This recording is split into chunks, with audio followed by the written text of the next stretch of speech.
Hi, this is A. Wesley. That ain't even tells it like the teen I is. If you like my video, please give it a thumbs up and consider subscribing. Topic I'm going to talk to you today about is Celebrity Roundup. And this week's Celebrity Roundup, I'll be talking about the shocking death of the shocking death of Malcolm Jamal Warner. I also will be talking about other celebrities who passed away, like Hulk Hogan and Ozzy Osbourne. I also will be talking about Megan Thee Stallion coming out with her new boyfriend, Klay Thompson, and people were talking about it, including Slim Thug. I also will be talking about Chole Bailey coming out on her Instagram live talking about she sees some similarities to the movie center to what's going on in the music industry now. I also will be talking about Beyonce bringing out Destiny's Child at the end of her Cowboy Carter tour. Also, we'll be talking about Keith David getting a star on the Hollywood Walk of Fame. Those are just some of the stories that I'll be talking about in this Celebrity Roundup video. I'm going to pause the video while I bring up the clip. Like I said, Megan Thee Stallion was at her Peak Foundation last week, and that's when she came out with her boyfriend Klay Thompson. I'm going to read to you a little caption. It says Megan Thee Stallion. It says Megan Thee Stallion to page 6 about Klay Thompson. I have never dated somebody so kind. This is my first relationship where I've been with somebody who's genuinely a nice person, and he makes me genuinely happy. I am just grateful that he is by my side, and he is by my side in the same way. He feels the same way about me, and a lot of people were mad about it. And they were saying, uh, "Why she dating him? Why she dating him? Uh, uh, uh, um, this is not gonna last. It's gonna be like a 6 month relationship, 6 month relationship."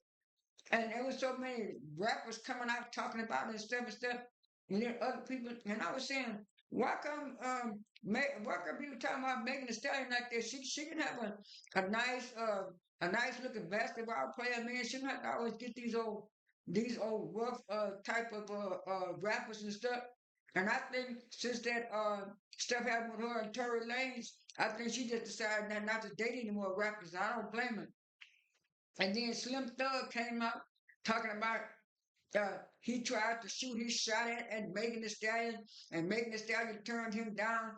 And he thought Megan Thee Stallion was interested in him because Megan Thee Stallion was dancing to one of his songs. And she came on the IG page and said, I just like your music. I don't like you. And he was another one talking about it wasn't going to last no more than 6 months. And then somebody asked Shaq, and Shaq said the same thing. And I was saying, why come when it come down to black women and they want to date nice, handsome looking black men, these rappers and all these other people have something to say about it and stuff like that. She might not be wanting no rapper all the time and stuff. She trying to elevate herself and get away from that. I'm happy for Megan Thee Stallion. I hope this relationship lasts for her and everything like that. And like I said, on another note, Halle Bailey said she was on her IG live, and somebody asked her in the comments, "Have you seen the movie Sinners yet?" And she said, "Yeah." I'm kind of paraphrasing what she said. She said, "Yeah." She said she really liked the part about the music man, and she was saying he wanted so bad to get his music out, and nobody wanted to listen to him about his music. So he had wind up giving in and going over to the vampire side. And when he went over to the vampire side, it was like everything popped out for him and stuff like that. And she said, kind of reminder of the music industry now. And she was saying that if you play the game, if you play the game and go along to get along and do what the industry people want you to do, well then your music gonna pop out. But if you don't but if you don't go by the industry standards and have your own morals and values, then then your music is kind of put off, or your music kind of put to the back, you're wondering why your music is not popping off and somebody else's music popping off. And then when you realize, look at, oh, this person is playing the game. She playing the game. She doing what they want to do. So that's why her music is popping out. And she is so right about this because they was hailing Chloe Bailey and Normani as the next pop divas coming out for this generation. But you know the record label's been stalling on Normani for so long and stuff like that, and that's why she hasn't put out any more videos and stuff. And then people thought because she had the big backing of Beyonce and her Packwood and I Packwood management that Chloe was going to be more popular than it, and everybody thought that, and I did too. But it's like now the industry don't look at her the same way because Chloe is a beautiful, what you would call curvy girl, and for Hollywood white media standards, that don't apply. They want somebody light, bright, skinny, and got the talent. And like I said, I'm just giving a reference to her, Tyler. Tyler is young.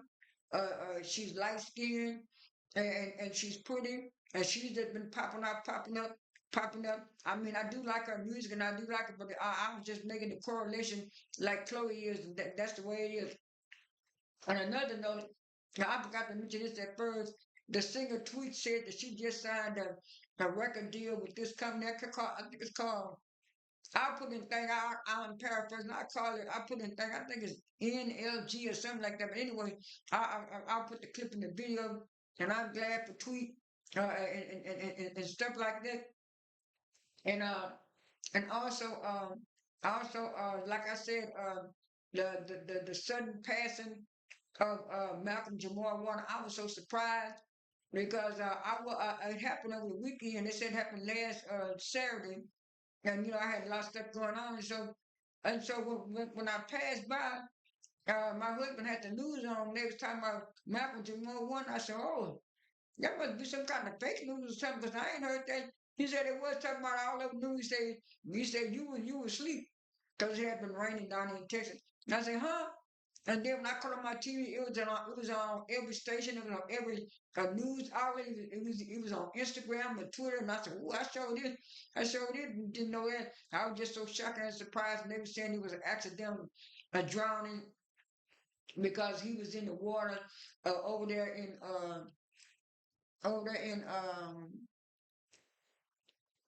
I'm trying to think of the place. I can't remember the place that he was in, but Costa Rica. That's what it was. Finally came to Costa Rica, and they were saying the rain. It was scheduled for to be high tides in the water and stuff like that, and they were saying it was a high tide and a high current that kind of swept them away and stuff like that. And then also later on last week, I started reading something about Hulk Hogan. I was what's going on, Hulk Hogan? And then I found out Hulk Hogan he had also passed away. And also Ozzy Osbourne. And then they was talking about some jazz singer named something Mongolian had passed away too. So there was a lot of people who kind of passed away suddenly last week and stuff like that. On to a brighter note, on to a brighter note, um, Keith David, he's a big old-time famous actor. He's supposed to be getting a star on the Hollywood Walk of Fame and something like that. And I'm happy for him.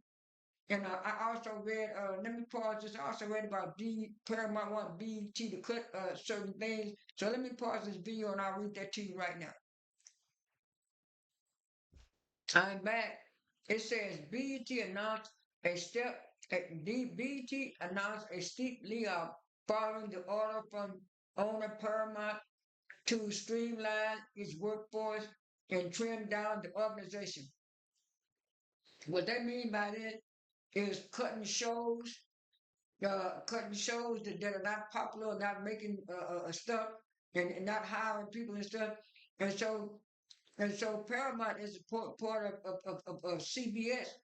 And CBS is trying to cancel a lot of shows. People are already mad that CBS had canceled, CBS and Paramount had canceled had canceled the uh the neighborhood and also the equalizer.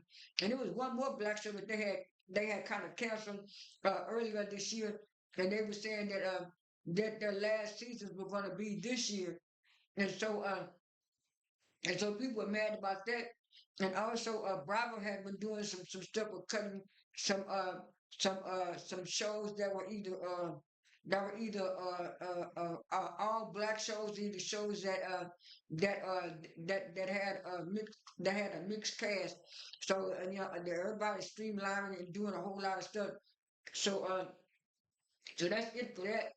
And then yeah, last week Wendy Williams had celebrated her birthday. They said she was out and about, and they showed her out and about at a restaurant. Then they showed her out and about with her manager, Suzanne, and her husband. So that was a good thing on that. And also Candy and Ti. Candy and Todd was helping Ti and Tiny celebrate Tiny's birthday. I have a little picture of that. Uh, also, like I said, there was one more thing that I want to talk about. Let me pause the video and pull up the clip. I'm back now. This is what I want to mention. Uh, from that break, it says, Divas in demand. Brandy and Monica expand the boys' mind to it due to overwhelming fan response. I remember a whole lot of fans were saying, well, she ain't coming to Baltimore. They ain't coming to what's called. They ain't coming to this. And then there was some European fans saying, y'all need to come to Europe. Y'all need to come to Australia. Now, I don't know. I didn't quite look at the list, but I did know that they were coming to Houston in December, and my niece was telling me about it. She said you always wanted to see Brandy and Monica when you was young and stuff, but you couldn't because for one, you were working, and two, and you were going to school and stuff like that. And back in the 90s and stuff, and I was saying, well, that would be nice because that would be like a belated birthday present because they're coming like almost a week, almost 2 weeks after my birthday. But then I told her I'm not as mobile as I used to be, so I wouldn't be able to be standing around, watching the concert. But she was saying they said it's supposed to be, I think at the Toyota Center or someplace in Houston. But I told her now, if somebody is live streaming, yeah, maybe I'll do it. But if not, I just have to catch somebody's YouTube video. And last but not least, after the Cowboy Carter tour in Las Vegas, everybody knew Beyonce was going to come out with a big surprise. She always does. And then when she came out with Destiny's Child and stuff like that, and then they showed pictures of her hugging Latoya's kids there at the concert. And I think this was like the second or third time uh, Latoya had seen Beyonce. I know she came when Beyonce was in Houston, and she came to the Las Vegas one, and I think she came to the California one. I'm not for sure, but they were saying Kelly had been coming to a lot of Beyonce Cowboy Carter things too. And so when she came out with Destiny's Child and Michelle, everybody got on the internet was going all crazy and stuff. And they were saying, "Oh yeah, Michelle has to take a look back, cause she remember when she fell down the stairs the last time, and they did a good job. And then she came out because somebody had said that I don't know if it was Las Vegas one or Atlanta one that the fans got to fighting over something. And so the first words that came out of her mouth, she said, "This my show, blank." And so she started singing Lose My Breath. And then she kind of said, let's have the silent challenge. And then everybody was talking about how Kelly Rowland was tearing and rolling her eyes and doing this and electing and went viral and stuff like that. That's all I have for this celebrity roundup video. This is A. Wesley. That ain't even just like a TI is. I am out.